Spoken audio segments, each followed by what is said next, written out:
Nous serons heureux si nous choisissons de ne pas nous plaindre, mais au contraire, d'être reconnaissants. Nous devons apprécier ce que nous avons, plutôt que de vouloir avoir des choses que nous ne pouvons pas avoir aujourd'hui ou bien dans le futur. Être satisfait est la clé pour être reconnaissant. Être dans le contentement de ce que nous avons est la clé pour être reconnaissant. Être reconnaissant est la clé pour être bienheureux.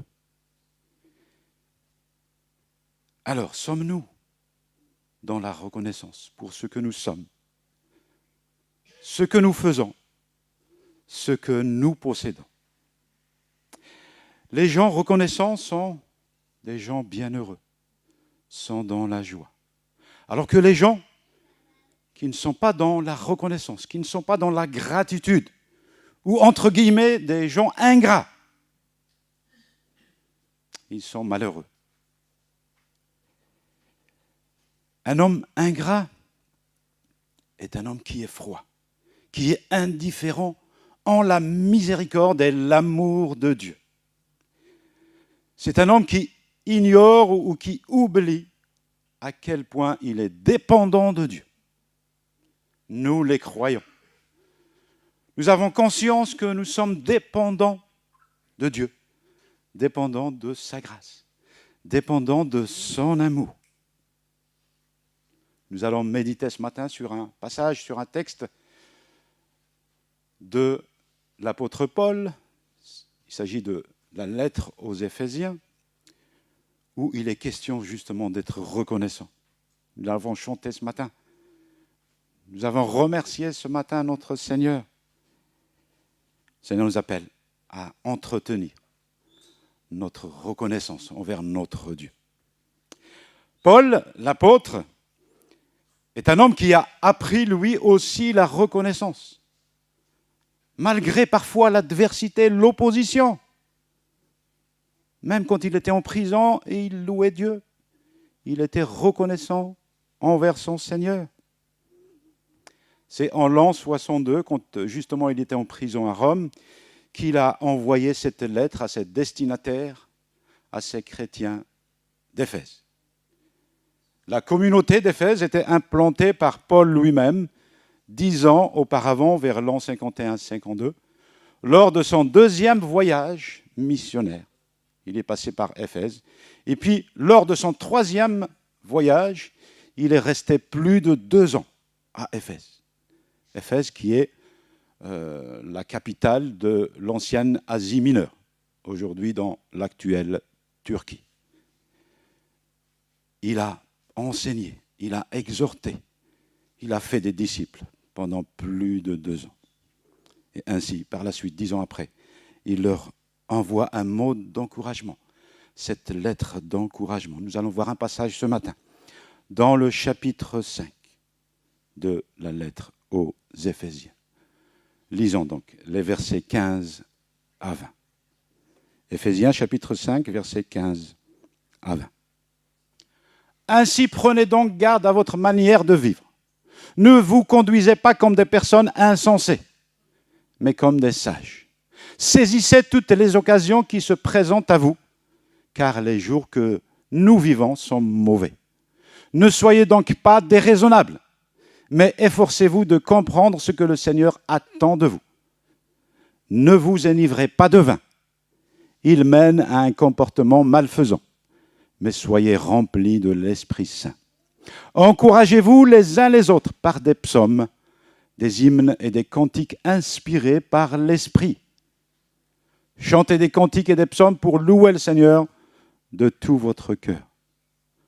Remerciez Dieu le Père en tout temps et pour tout, au nom de notre Seigneur Jésus-Christ. Amen. Jusqu'ici la lecture de la parole de Dieu. Je ne vais pas méditer ce matin sur la consommation du vin. Est-ce qu'un croyant, un chrétien, peut boire ou pas du vin? Même si ce verbe qui est traduit au verset 18, donc, qui est traduit par enivrer, c'est le verbe methusko en grec, et qui veut dire littéralement s'enivrer, boire beaucoup. Il y a une différence entre boire beaucoup et boire. Et l'apôtre Paul ne dit pas ne buvez pas, mais ne buvez pas beaucoup de vin. Je ferme la parenthèse. Je ne vais pas méditer ce matin non plus sur la sagesse. Le Seigneur nous appelle à être des gens sages, des gens sensés, et non pas des personnes insensées.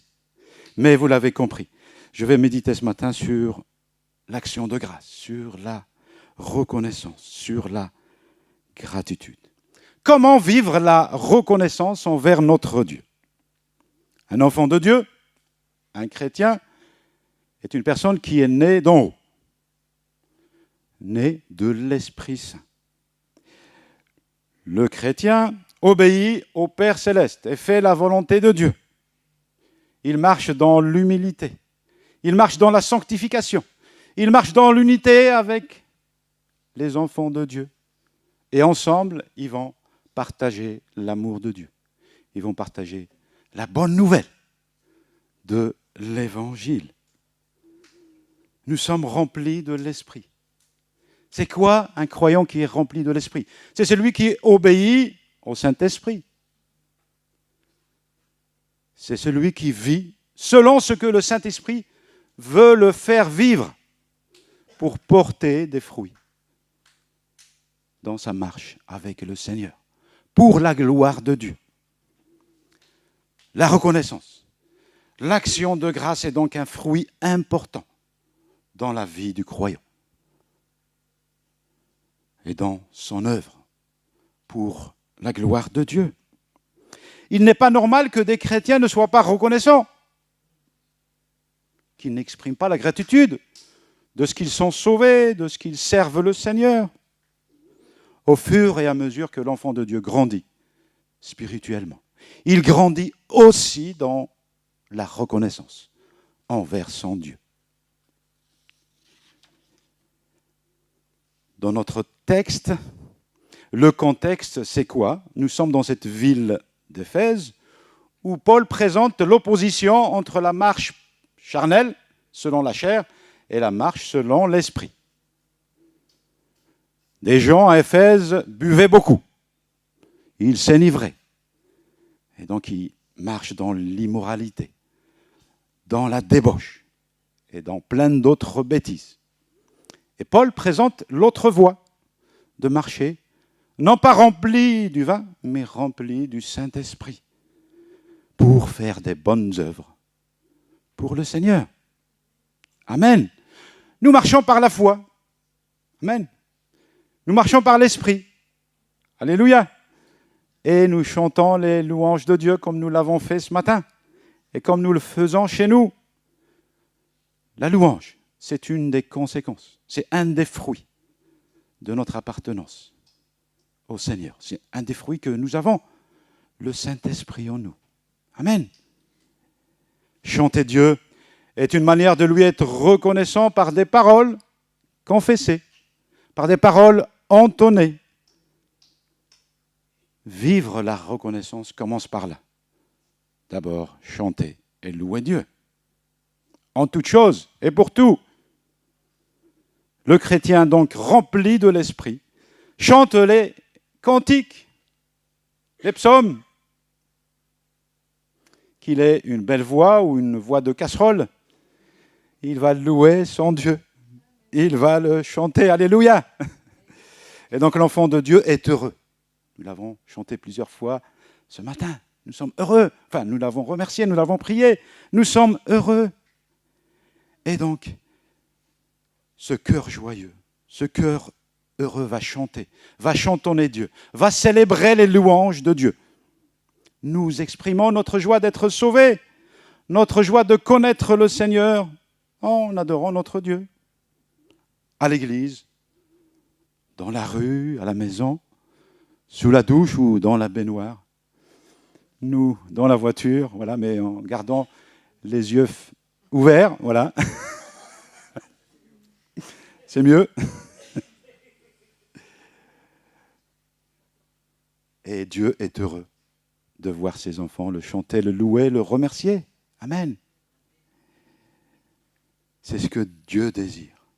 Chanter ses louanges du fond de nos tripes, et non pas en faisant semblant, pour paraître, pour être vu, pour être glorifié. Non, nous chantons notre Dieu du fond de nos tripes. L'hypocrisie ne peut pas louer Dieu. Et même dans les moments de souffrance, dans les moments d'épreuve, nous louons Dieu. Nous allons y revenir, tout à l'heure. La louange, donc, est une arme puissante. Et l'ennemi n'est pas content quand nous chantons Dieu. Et à chaque fois que nous louons Dieu, eh bien, nous le détruisons. Nous l'écrasons un peu plus à chaque fois que nous chantons notre Dieu du fond de nos tripes, du fond de nos cœurs. C'est une arme puissante entre nos mains que nous avons. N'hésitons pas à le chanter, à louer notre Dieu. Et bien sûr, comme nous l'avons lu, les paroles que nous chantons dans les louanges, tout cantique chrétien devrait avoir des paroles bibliques, devrait avoir des paroles enseignées par la Bible. C'est ce qui est dit d'ailleurs. Encouragez-vous les uns les autres par des psaumes, des hymnes et des cantiques inspirés par l'Esprit. Donc on chante des psaumes, on chante des cantiques inspirés par le Saint-Esprit. Nous chantons la parole de Dieu. Amen. Des expressions basées sur l'enseignement biblique qu'on a dans nos cantiques. Et dans notre texte, donc le verset 20, dit « Remerciez Dieu le Père en tout temps et pour tout, au nom du Seigneur Jésus. » L'Esprit Saint nous pousse à être reconnaissants et à le faire très régulièrement, en tout temps. En tout temps. Ce n'est pas de temps en temps, mais en tout temps. Donc la reconnaissance se manifeste d'une manière continue. C'est un mode de vie. Donc entretenons la reconnaissance. Vivant dans la reconnaissance. Chacun de nous va remercier Dieu au quotidien pour les bénédictions que le Seigneur lui accorde. On remercie Dieu pour l'épouse et l'époux, pour les enfants. On remercie Dieu pour le toit, pour le travail, pour les ressources. On remercie Dieu pour le frère et la sœur qui me donnent à l'église, où je peux vivre des temps de communion fraternelle, où je peux être encouragé par mon frère, par ma sœur, où je peux moi-même l'encourager. Ce matin, nous étions dans la joie ce matin de pouvoir avoir des nouvelles des uns et des autres. Alors comment ça s'est passé cette semaine? Alléluia, merci Seigneur. C'est ça des temps rafraîchissants dans la communion fraternelle pour la gloire de Dieu. Nous remercions Dieu pour la santé qu'il nous donne, etc., etc. Le Seigneur pourvoit à nos besoins. Le Seigneur bénit. Et nous voyons ces bénédictions chaque jour dans nos vies. Et soyons reconnaissants. Même quand nous passons par des épreuves, nous ou bien nos proches, quand nous sommes malades, quand nos proches sont malades, quand nous passons par des moments durs, très durs, remercions le Seigneur, même pour ces temps-là. Et nous sommes ainsi fortifiés. Et nous tenons bon. Nous avons des bases solides dans la foi. L'épreuve est quelque part une école du Seigneur. Le Seigneur nous forme pour persévérer, pour grandir dans la relation avec lui et pour tenir bon, pour tenir ferme dans la foi, dans la confiance en notre Dieu. Je sais que c'est pas facile d'être reconnaissant dans les temps difficiles, dans les moments durs, quand nous sommes malades, gravement malades. On se pose des questions. Pourquoi ça m'arrive? Pourquoi ça arrive à mon proche? Mais il faut le faire. Il faut être reconnaissant. Et s'attendre à Dieu, à la puissance de Dieu. Disons merci à Dieu aussi pour telle et telle épreuve, pour telle et telle difficulté. L'action de grâce donc devrait être quotidienne et c'est l'une des marques distinguant le chrétien d'une autre personne. Que nos visages reflètent cette joie, cette reconnaissance envers notre Dieu. Remercier Dieu en tout temps et pour tout, donc même pour les moments d'épreuve, les bons moments, comme dans les moments difficiles, nous sommes reconnaissants envers notre Dieu. Et voici un autre texte, toujours de l'apôtre Paul, qui parle aussi de la reconnaissance. 1 Thessaloniciens 5, les versets 14 à 18. Nous vous en prions aussi, frères, avertissez ceux qui vivent dans le désordre, consolez ceux qui sont abattus, supportez les faibles, usez de patience envers tous. Prenez garde que personne ne rende à autrui le mal pour le mal, mais recherchez toujours le bien, soit entre vous, soit envers tous. Soyez toujours joyeux, priez sans cesse, rendez grâce en toutes choses, car c'est à votre égard la volonté de Dieu en Jésus-Christ. Amen. Rendez grâce en toutes choses. C'est pareil à ce qui est dit aussi dans Éphésiens, au chapitre 5. Et Paul ajoute ici dans 1 Thessaloniciens 5, c'est à votre égard la volonté de Dieu en Jésus-Christ. Même quand nous remercions le Seigneur pour les moments durs, difficiles, c'est la volonté de Dieu. Amen. Alléluia. Louons Dieu en tout temps. Soyons sans cesse, toujours dans la joie, pour louer notre Dieu. Pour l'apôtre Paul, l'action de grâce, ce n'est pas une fois par mois, ni une fois par semaine le dimanche matin, ni 2 fois par semaine le dimanche et le mardi, à la réunion de prière, mais c'est tout le temps. C'est en tout temps. C'est à la maison en tout temps, avec les proches, avec les collègues de travail en tout temps, que je puisse refléter que j'ai le Saint-Esprit en moi qui remercie le Seigneur. Je dis merci au Seigneur pour l'Église où il m'a placé. Merci pour les dons que le Seigneur a donnés pour le groupe de louanges, pour l'équipe d'accueil, pour l'équipe d'évangélisation, pour l'équipe de ménage, pour les réunions de prière des dames, pour l'espace vert, l'équipe de prière pour la ville, service des enfants, la sono, la vidéo, l'enregistrement, le groupe des jeunes, etc., etc. Merci pour ces dons. Merci pour les anciens que le Seigneur a donnés aussi dans l'Église. Merci pour les frères et sœurs. Nous remercions le Seigneur aussi pour cela. Merci aussi pour ces temps de culte, pour ces réunions de prière. Merci aussi pour ces temps de culte personnel où je suis cœur à cœur avec Dieu, où je suis fortifié, où je grandis dans la relation avec le Seigneur. Et quand je passe par des moments difficiles, je reviens dans ce cœur à cœur. Je vais prier encore et encore. Je vais revenir au coin secret où je suis avec mon Dieu, dans le cœur à cœur avec lui. La reconnaissance nous fait apprendre le contentement, l'humilité et nous fait apprécier la dépendance à Dieu. Comme je le disais au début, nous devons apprendre à apprécier ce que nous avons, plutôt que de vouloir ce que nous n'avons pas ou ce que nous n'aurons pas.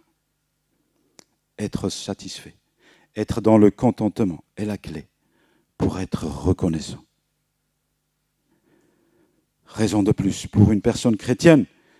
Si nous avons la nourriture et le vêtement, cela nous suffira, nous dit l'apôtre Paul dans sa lettre qu'il envoie à Timothée au chapitre 6. Nous remercions donc Dieu pour ce qu'il nous donne. Et je remercie Dieu aussi pour ce qu'il ne nous donne pas. Parce que s'il ne le donne pas, il a ses raisons. Amen. Il a ses raisons. Et je remercie le Seigneur pour cela. Merci Seigneur parce que tu ne m'as pas donné un hélicoptère, tu ne m'as pas donné un avion privé, tu ne m'as pas donné une grosse villa devant la mer avec 3 hectares où j'ai une plage privée, etc., etc. Parce que je pourrais m'enorgueillir. Merci Seigneur pour les petites choses. Pour ce que tu ne m'as pas donné, Seigneur. Et je suis dans la joie. Alléluia. Nous contenter des bénédictions de Dieu qu'il nous accorde, nous aide à marcher dans l'humilité et à être dépendants de lui. Nous restons humbles. Nous ne convoitons pas ce que les autres personnes, nos voisins ont.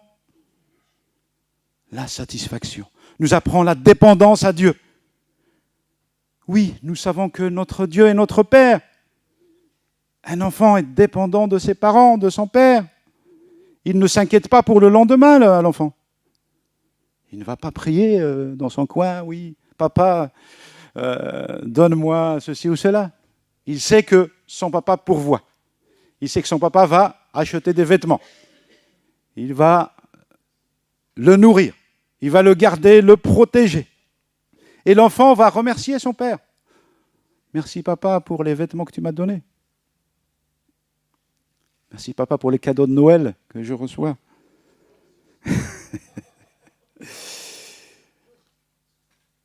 Le fait donc d'être reconnaissant nous aide à voir cette dépendance à Dieu et à l'apprécier. Et à l'apprécier. Et la reconnaissance nous aide aussi à grandir dans la foi et dans la sanctification. Lorsque nous comptons les bienfaits de Dieu, ses bénédictions, ses miracles, sa main de grâce dans nos jours difficiles, et lorsque nous le remercions à chaque fois, eh bien ces actions de grâce nous font grandir dans la reconnaissance, dans la confiance en Dieu.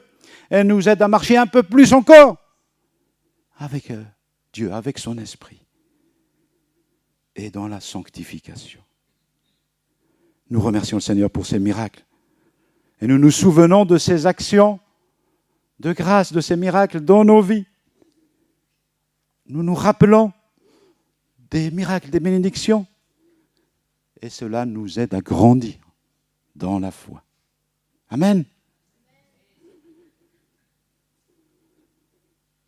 Dieu invitait le peuple israélite à se souvenir régulièrement de la sortie d'Égypte, d'une main forte et un bras étendu, à remercier l'Éternel pour ses miracles, pour ses signes.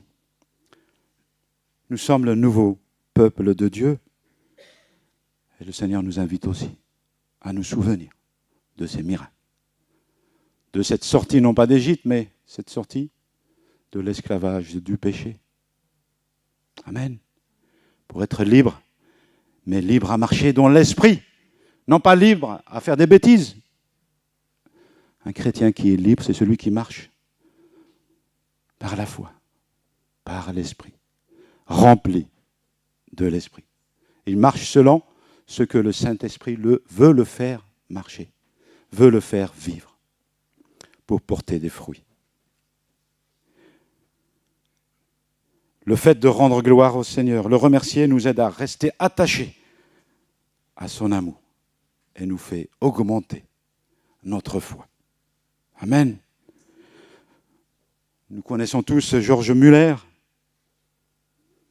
ce missionnaire, pasteur allemand. Il est un modèle de chrétien fidèle, obéissant à la parole de Dieu. Il est aussi un modèle de confiance pleine en son Seigneur Jésus-Christ. George Müller a fondé 5 écoles pour enfants pauvres et 3 orphelinats en Angleterre. Plusieurs fois dans sa vie, il se retrouvait sans un sou. sans nourriture pour lui et pour ses orphelins, sans un sou pour payer ses factures, les salaires des ouvriers. Et à chaque fois, par la prière, à chaque fois, par l'action de grâce et la confiance, il a vu la main de Dieu. Amen. Dieu pourvoyait à ses besoins et aux besoins de son œuvre. Pas un seul jour, il était dans la disette. Pas un seul jour. C'est quoi le secret de cette confiance totale en son Dieu? Nous allons y voir tout à l'heure. Voici ce qu'il écrit dans son livre « L'audace de la foi ». Vers la fin de l'année 1830, il se trouve en Angleterre, pas loin de Londres, à Exeter. Il rencontre Mrs. Grove, qui deviendra plus tard son épouse. Elle était femme de ménage dans une maison d'un pasteur dans la région donc, de Londres. Et peu de temps après leur mariage, le Seigneur leur communique une mesure suffisante de sa grâce pour obéir littéralement à l'ordre de Jésus. Ce sont ses propres mots. Une mesure suffisante de sa grâce pour obéir à l'ordre de Jésus. Alors Jésus leur dit donc, en fait, à ce jeune couple quoi? Vendez ce que vous avez et donnez-le aux aumônes. Puis, venez me servir. Depuis ce jour, George Muller et son épouse décident de mettre toute leur confiance dans le Seigneur. Confiance totale et entière. Et ils ont tout vendu. Ils exprimaient cette dépendance totale au Seigneur. Voilà le secret de cette dépendance, de cette confiance totale. Pas un seul jour, il était dans la disette. Lui, ses orphelins, ses ouvriers, parce qu'il avait des salariés aussi qui s'occupaient des maisons pour les enfants pauvres et aussi des orphelinats. La nourriture pour tout ce monde-là. Et il priait, il rendait grâce. Et à chaque fois, il y a des frères et sœurs qui frappaient à la porte. Il y a des organisations chrétiennes qui arrivaient. Tenez, monsieur, voilà un chèque de 100 pounds. Voilà un chèque de 200 pounds, etc., etc. D'autres ramenaient des pains, de la nourriture. Il était totalement dans la dépendance à son Dieu. Un jour, quelqu'un a dit à George Muller quel était le secret de son œuvre. Pourquoi il était un grand homme de foi?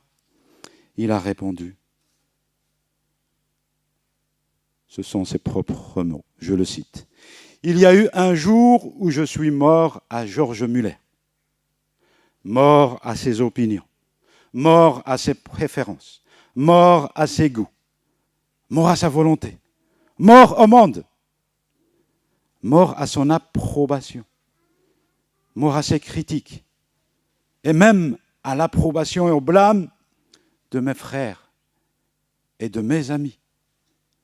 Et depuis lors, je ne me suis attaché qu'à une chose, me présenter devant Dieu comme un ouvrier éprouvé. Georges était un homme de prière et d'action de grâce. Il n'a jamais manqué de rien, ni lui, ni sa famille, ni ses orphelins, ni ses salariés. Sa foi se fortifiait encore et encore par les prières, par les actions de grâce. Et la main de Dieu agissait dans sa vie. Pour conclure, mes bien-aimés, la gratitude, c'est puissant. Et elle libère la grâce de Dieu. Elle libère la puissance de Dieu. Apprenons à remercier le Seigneur en tout temps et pour toute chose. Refusons tout esprit d'ingratitude qui peut endurcir nos cœurs et refroidir notre relation avec notre Seigneur. En vivant la reconnaissance, nous donnons aussi des exemples autour de nous pour nos frères, nos sœurs, mais aussi pour les gens du monde quand ils voient comment toi tu as toujours la joie dans ton visage. Comment toi, tu remercies toujours le Seigneur, ton Dieu. Même si tu passes par des moments difficiles, tu dis merci au Seigneur. Ils vont être interpellés. Ils vont se poser des questions. Entretenons cet esprit de contentement et soyons reconnaissants pour ce que nous sommes, ce que nous faisons et ce que nous possédons. Amen.